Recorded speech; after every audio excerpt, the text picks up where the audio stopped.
اور اس خیال سے کہ مجھ کو بتایا گیا کہ المدینہ بلڈنگ کے اندر مدینہ مسجد کے اندر کلیان سے بھی لوگ آتے ہیں اور اس خیال سے آتے ہیں کہ شاید تھوڑی دیر پیر صاحب کی تقریر سننے میں آ جائے۔ اللہ تعالیٰ ان کی محبت کا اجر دے۔ دور دور سے محمد علی روڈ سے اس طرح کے تمام لوگ کثیر تعداد میں آپ کے المدینہ مسجد میں رہتے ہیں۔ الحمدللہ ان کی اس محبت کا اللہ تبارک و تعالیٰ اجر عطا۔ جو بات کہوں گا اس کے پہلے جو بات ہو چکی ہے اسی کی تھوڑی سی وضاحت کر لوں۔ معاملہ یہ ہے کہ جو واقعہ گزرا ہے تو چارواہوں کا بتانا صحابہ کرام کو، پھر آگے جو منظر آیا ہے سامنے وہ سب میرے گھر کی باتیں ہیں، اور گھر والا اپنے گھر کی جب بات بتاتا ہے تو اس کا ایک انداز بدلا ہوا ہوتا ہے۔ وہ ہر عالم کی رحمت ہیں، کسی عالم میں رہ جاتے، وہ ہر عالم کی رحمت ہیں، کسی عالم میں رہ جاتے، یہ ان کی مہربانی ہے، یہ عالم پسند ہے۔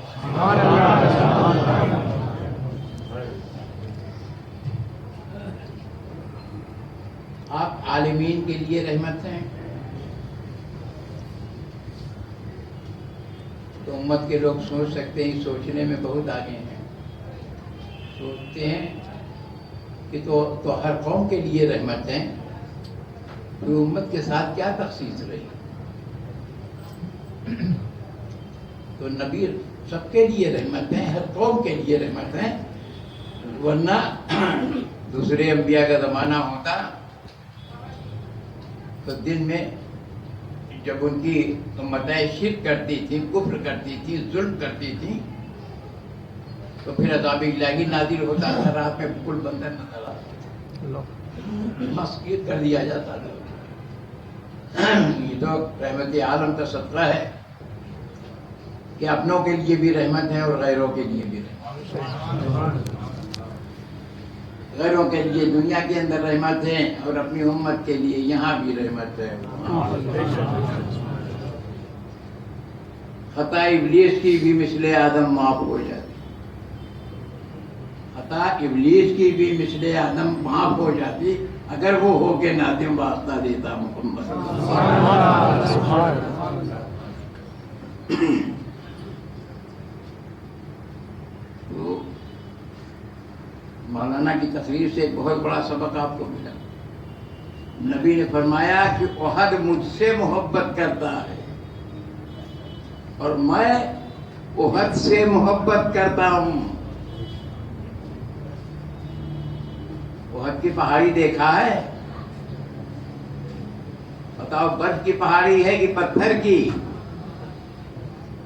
جاتے ہو سید الشہداء امیر حمزہ کے مزار کے اوپر تو احد کی پہاڑی تو دیکھی ہوگی۔ احد کیا ہے؟ ایک پتھر ہے، پتھر کی پہاڑی ہے۔ دوسرے لفظوں میں یوں کہوں کہ احد حجر ہے، حجر کی پہاڑی ہے۔ نبی فرماتے ہیں کہ میں احد سے محبت کرتا ہوں، احد مجھ سے محبت کرتا ہے۔ جب حجر کے دل کی بات محمد مصطفیٰ جانتے ہیں تو بشر کے دل کی بات کیوں نہ جانیں گے؟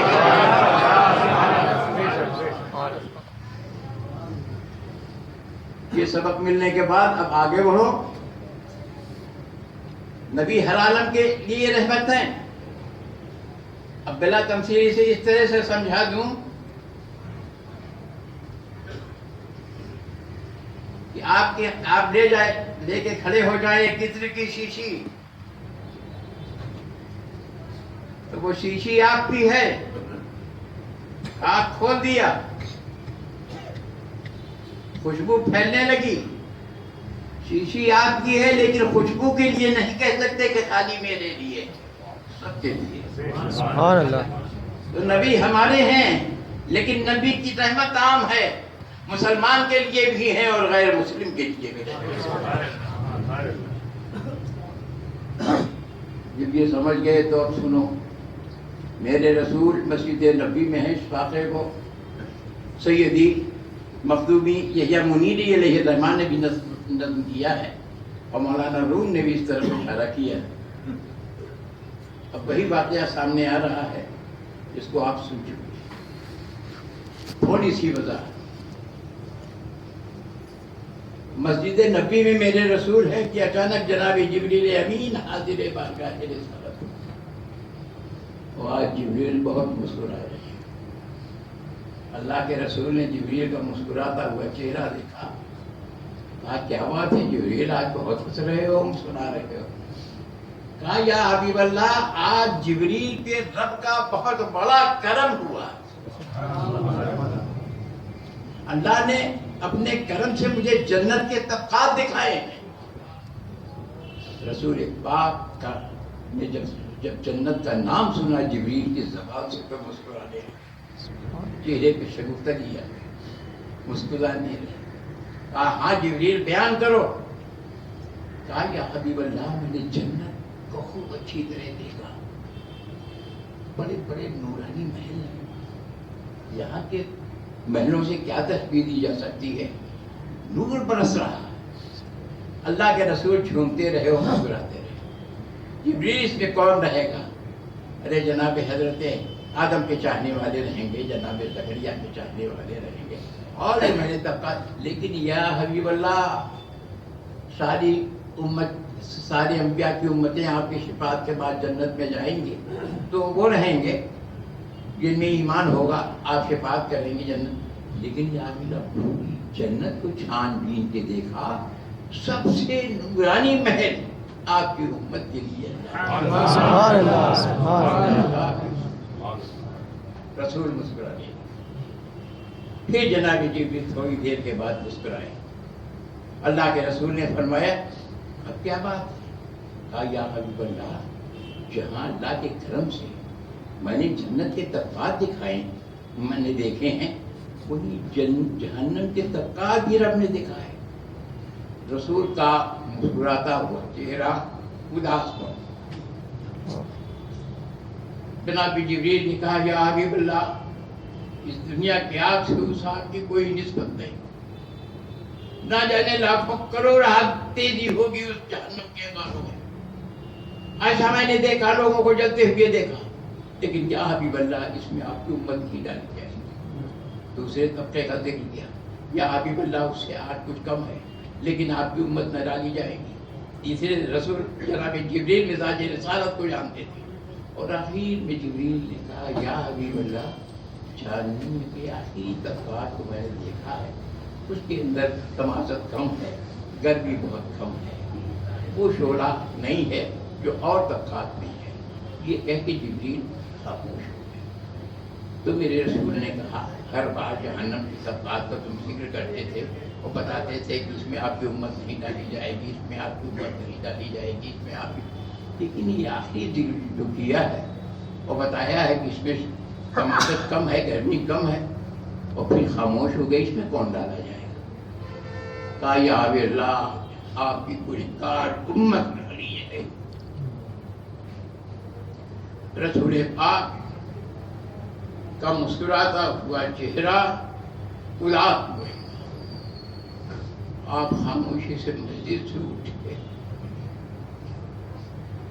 اور مدینہ کے اندر میں نے اس پہاڑی کے اندر بھی میں نے دیکھا اس وقت کو، ایک پہاڑی کے غار کے اللہ کے رسول چلے گئے، صحابہ اپنا مدینہ ڈھونڈ رہے ہیں، اللہ کے نبی کہاں ہیں، اللہ کے نبی کہاں ہیں، کہیں پتہ نہ چلا، سراغ نہ۔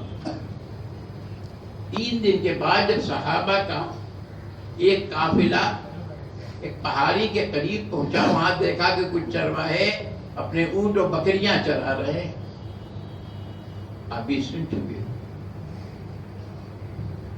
تو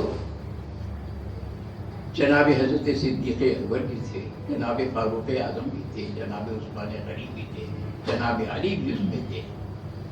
تلاش کرتے کرتے کہا آج 3 دن ہو گیا، معلوم ہوتا ہے کہ ہم سے ناراض ہو کے نبی کہیں چلے گئے ہیں، کہیں پتہ نہیں چلتا۔ تو یہ چرواہا چرواہے جو ہے ذرا ان کے پاس چلو. چنانچہ چرواہے کے پاس پہنچے. کہا اے چرواہے تم نے میرے نبی کو دیکھا ہے؟ وہ نہیں پہچانتا تھا. کہا نہیں. میں نے کہا میرے رسول آج 3 دن سے ناراض ہو کر چلے گئے, ہمیں کھانے پینے کا کوئی ہوش نہیں.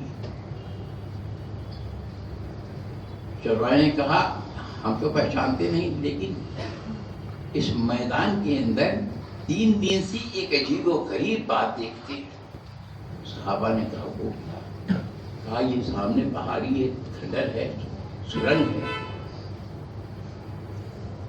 اس کے اندر جاتے ہوئے لوگ ڈرتے ہیں, لیکن اسی پہاڑی کے اندر سے, اسی کھو کے اندر سے کسی کے رونے کی آواز آتی ہے, اور وہ رونے کی آواز اتنی دردناک ہے کہ میرے جانور سنتے ہیں تو گھاس نہیں کھاتے, خاموش کھڑے ہیں, اور ان کی زبان حال پکار رہی ہے کہ خدا بندہ جب تک اس رونے والے کی آواز خاموش نہ ہوگی ہم اس وقت تک نہ گھاس کھائیں گے نہ دانا کھائیں گے. اس وقت جناب صدیق اکبر نے جناب علی کو دیکھا, جناب علی نے جناب صدیق کا چہرہ دیکھا. ہو نہ ہو ہمارے نبی ہے. جناب صدیق اکبر جانتے تھے کہ میں یادگار مصطفیٰ ہوں صلی اللہ علیہ وسلم. اگر نبی ہیں تو میرا چہرہ دیکھیں گے اور میں کہوں گا مدینہ اداس پڑا ہے یا حبیب اللہ چلیے, تو رسول بھی راضی ہو جائیں گے. یوں ہی جناب عمر فاروق سوچ رہے تھے, عثمان غنی سوچ رہے تھے, جناب علی سوچ رہے تھے کہ میں کہوں گا تو چلے جائیں گے, مدینہ چلے جائیں گے. معلوم ہوتا ہے کہ نبی کو امت کا غم یہاں لایا ہے. اب اس اندھیرے کھو کے اندر, غار کے اندر چلے گئے. کیا دیکھا اللہ کے رسول سید عالم صلی اللہ علیہ وسلم کھڑے ہوئے, آنکھ باندھے, اور پائے اقدس سے خون کا فوارہ جاری ہے. سجدے میں گئے, قریب صحابہ پہنچ گئے تو رب حبلی امتی کی سطح بلند تھی. یہ اللہ میری گنہگار امت کو بخش دے. جناب صدیق اکبر نے اپنا چہرہ نبی کے سامنے کیا. یا رسول اللہ, مدینہ کا ہر فرد بچہ بچہ رو رہا, ماتم کدا بنا ہوا ہے اس وقت مدینہ. یا حبیب اللہ, آپ کا صدیق آیا ہے لینے کے لیے, آپ مدینہ. لیکن میرے نبی جناب صدیق اکبر کی طرف بھی نہیں دیکھ رہے ہیں. رب اپنی امت. عثمان غنی نے, عمر فاروق نے کہا, عثمان غنی نے کہا, مولا کائنات نے کہا مدینہ چلیے. بس زبان سے یہی نکل رہا ہے, رب اپنی امتی, رب اپنی. کس کو ایسا نبی دیکھا جس کے دل میں امت کا اتنا بڑا درد رہا؟ جب جناب علی کی طرف سرکار متوجہ نہ ہوئی تو یہ چاروں صحابہ کھڑے ہو گئے, وہ آپس میں بات چیت ہونے لگی. غار کے باہر ہے. جناب صدیق اکبر رضی اللہ تعالیٰ عنہ نے کہا آج ہماری طرف بھی متوجہ نہیں ہو رہے ہیں سرکار, اب کیسے ہم مدینہ لے چلے؟ جناب صدیق اکبر نے ایک مشورہ دیا کہ ہاں. جناب علی سے کہا ہاں, اگر فاطمہ زہرا آ جائے, بنت رسول آ کر کے کہہ دے تو رسول سیدھے مدینہ چلے جائے. سبحان اللہ. اس لیے کہ رسول کی بیٹی یہ وہ فاطمہ ہے کہ جن کے گھر جب رسول پاک آتے تھے تو ادب و احترام سے جناب فاطمہ کھڑی ہو جایا کرتی. سبحان اللہ. اور جناب سیدہ جب رسول پاک کے خانے اقدس پہ آتی تھی تو رسول اللہ پیار و محبت سے کھڑے ہو جائے. سبحان اللہ. آج فاطمہ بنت محمد آ جائیں, اے علی موت. جناب علی نے جناب سلمان سے کہا, جناب سلمان سے کہا, سلمان جا کے کہہ دینا جناب علی مرتضیٰ اور جلیل القدر صحابہ کھڑے ہیں, رسول کو اپنی امت کا غم ہے, رسول رب حبلی کی صدا بلند کر رہے ہیں, قدم مبارک سے خون کا فوارہ جاری ہے. آپ کو بلایا ہے, چلی آئیے. سلمان فارسی کے دروازے پہ کھڑے ہوئے, آواز تھی اندر سے, جناب فاطمہ کی آواز آئی. کون؟ نبی کے غم میں آنکھیں اشبار تھی, دامن تر ہو گیا تھا جناب سید. بعض روایتوں میں تو یہ آیا ہے کہ 3 روز کے اثنا میں 70 مرتبہ آپ دروازے کے اوپر آئی کہ کوئی مدینے کا مل جائے تو میں کہوں میرے بابا جان کو ڈھونڈ کے لے آؤ. درود پاک.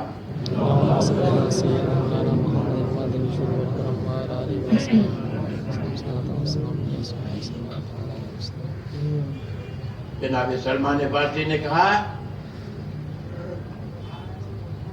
کہ بنت رسول, آپ نے فرمایا کہ بابا جان کا پتہ معلوم ہوا, اب وہ ایک اندھیرے غار میں ہیں, امت کی یاد ہے, جناب مولا کائنات نے آپ کو بلایا ہے, آپ کو دیکھیں گے تو مدینہ آ جائیں گے. جناب سیدہ فاطمہ زہرا کی بے قراری کا یہ عالم تھا. یہ راوی کہتا ہے کہ جناب سیدہ نے جب سنا تو کہا بھائی سلمان رکو رکو, اگر شریعت محمدیہ میں پردے کا رواج نہ ہوتا تو آج فاطمہ بنت محمد یوں ہی نکل جاتی. اللہ. چنانچہ آگے آگے جناب سلمان فارسی, پیچھے پیچھے جناب سیدہ نے اپنے جسم کو چادر سے لپیٹے ہوئے ہیں. غار کے محارے کے اوپر جو پہنچے تو صحابہ ہٹ گئے. جناب علی نے کہا اندر رسول پاک ہے. اب بنتے رسول جا رہی ہے رسول کو بلانے کے لیے. جس وقت آپ نے غار میں قدم رکھا تو احساس ہوا کہ قدم مبارک سے خون جاتی ہے. تڑپ گئی.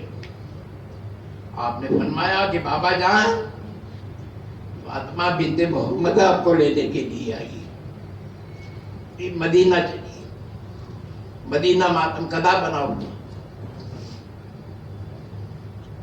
لیکن آج نبی کو امت کا غم تھا. جناب سیدہ کا چہرہ نہیں دیکھا. رب حبی امتی جب دیکھا جناب سیدہ نے کہ رسول پاک کو اتنا غم ہے امت کا, اور بخشائش امت کے لیے رب سے دعا کر رہے ہیں, اور کسی طرح مدینے میرے چہرے کی طرف بھی دیکھنا پسند نہیں کر رہے ہیں. تو جناب سیدہ فاطمہ زہرا نے اپنے سر کو خدا کی بارگاہ میں جھکا دیا اور سجدہ ریز ہو. اور وہ ایک پھلراگ بات تھی کہ مولا کریم میرے پاس کوئی چیز نہیں ہے کہ جسے سامنے رکھ کر کے اپنے بابا جان کو گھر لے سکوں, لیکن اے مولا تیری فاطمہ غریب ہے, لیکن غریب ہوتے ہوئے بھی بہت بڑی مالدار ہے. میں اپنے پاس 2 قیمتی لال رکھتی ہوں, اگر نجات امت کے لیے میرے حسن کو زہر دے دیا جائے اور ایک ایک جگر کے ٹکڑے کٹ کٹ کے گرے تو فاطمہ کو منظور ہے. نجات امت کے لیے کربلا میں اگر میرے حسین کی بوٹیاں کاٹ نہ دی جائے تو فاطمہ کو منظور ہے. لیکن نگاہ فاطمہ محمد مصطفیٰ کے پائے سے خون کا بہتا ہوا دھاگا نہیں دے. یہ آواز تھی جناب سیدہ فاطمہ زہرا کہ جناب جبریل امین حاضر بارگاہ رسالت کہ مولا یا حبیب اللہ, رب کا فرشتہ تھا جبریل حاضر ہے, اللہ آپ کی امت کے لیے ایسا کرے گا کہ آپ راضی ہو جاؤ. اس مزدہ جا فضا کو جب نبی نے سنا تو سجدے سے سر اٹھا دیا. اسی لیے امام باقر نے کہا ہے کہ لوگوں کو قرآن عظیم کی اس آیت پہ ناز ہے. لا تقنطوا من رحمت اللہ، اللہ کی رحمت سے نا امید نہ ہو. مگر ہم اہل بیت اطہار کو قرآن کی اس آیت سے ناز ہے، بلا سوف یؤتیک ربک فترضی. اللہ اے محبوب آپ کو لیے ایک ایسا کرے گا کہ آپ راضی ہو جائیں گے، اور امت کا اگر ایک فرد بھی جہنم میں ہوگا تو محمد مصطفیٰ راضی نہ ہوگا، اور جب وہ بھی جنت میں چلا جائے گا تو نبی راضی ہو جائے گا. وما ارسلناک الا رحمۃ